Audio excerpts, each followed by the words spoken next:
नमस्ते, मैं बीना किचन से बोल रही हूँ। आप लोगों को हार्दिक स्वागत है। आज बात करते हैं कि अच्छी भाभी कैसी होती हैं, अच्छी भाभी की क्या लक्षण होते हैं, अच्छी भाभी क्या क्या अपनी जिम्मेदारी निभाती हैं।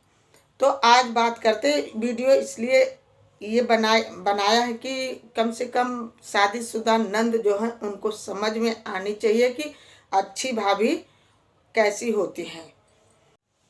नंद के नज़र में एक अच्छी भाभी कैसे बने।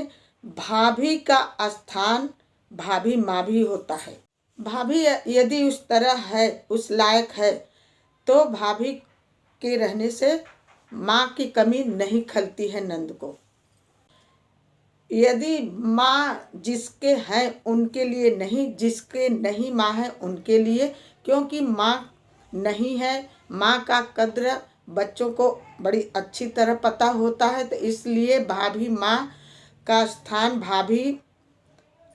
माँ का ले सकती हैं, क्योंकि उस लायक उनको रहना चाहिए, उतना देख रेख करना चाहिए। इस तरह के बच्चों को पूरा जिम्मेवारी भाभी माँ की हो जाती है। यदि नंद के हमारी सास नहीं है, नंद को इस तरह से भाभी को रहना चाहिए कि हमारी नंद को अपनी माँ की कमी ना खले। हमें इसी तरह के रहना चाहिए जैसे माँ अपने बच्चों का पूरी जिम्मेवारी से बड़ी अच्छी तरह से फर्ज निभाती हैं। तो उसी तरह से हमें भी अपने नंद के साथ रहना चाहिए, नंद की पूरी जिम्मेवारी ले लेनी चाहिए। यदि नंद की शादी हो गई, नंद अपने घर चली गई, यदि ससुराल से यदि अपने मायके आ रही हैं, माँ के घर आ रही हैं, तो हमारा फर्ज क्या बनता है। पहले नंद आए तो उनका थाली में पानी लेकर पैर धोएं। यदि पैर बहुत गंदा है, कितने लोग नहीं धुलवाते हैं, क्योंकि हमारे तरफ तो यही रिवाज है कि यदि नंद आए घर पर तो थाली में पानी लेकर के उनका पैर धोना चाहिए। यदि नहीं धुलवाती हैं, बहुत गंदा है, तो बाथरूम में ले जा कर के उनका पैर धुलवा देना। पैर धोते टाइम थोड़ा हाथ लगा देना चाहिए, क्योंकि ये एहसास ना हो नंद को कि हमारी माँ नहीं है तो हमें इतनी इज्जत नहीं मिल रही है। क्योंकि हम तो भाभी है ना, तो इसलिए हमें माँ का जगह मिला हुआ है, तो हम माँ की तरह ही उनको व्यवहार करें। यदि नंद घर आई हैं तो उनको सेवा पूरी अच्छी तरह से करना चाहिए, उनको काम नहीं करने देना चाहिए, क्योंकि वो एक ब्राह्मण के रूप हो गई हैं। क्योंकि अपने घर आए हुए मेहमान के बड़े अच्छी तरह से देखभाल करना चाहिए, तो उसी तरह हमारी नंद भी आई हैं तो उनकी देखभाल बड़ी अच्छी तरह से करना चाहिए।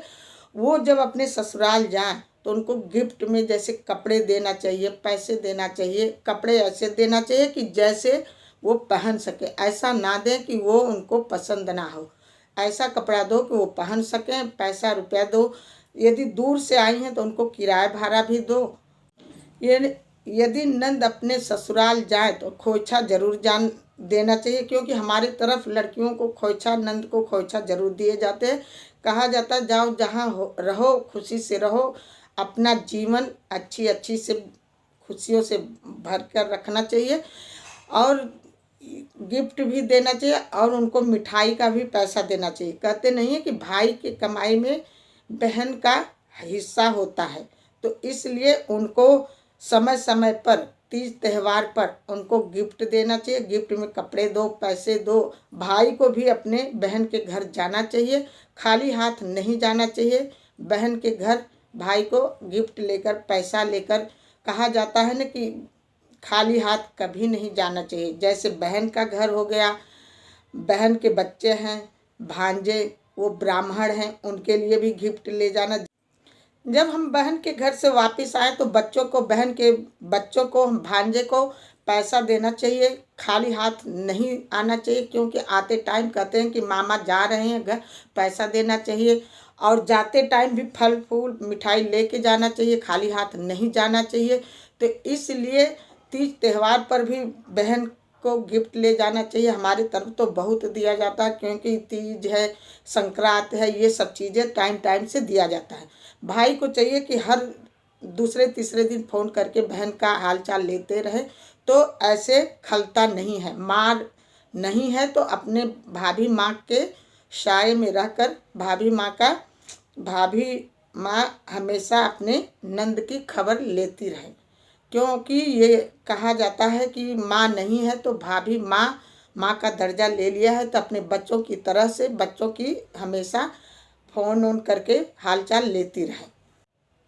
भाभी को चाहिए कि नंदोई का भी फ़ोन करके हालचाल लेते रहें कि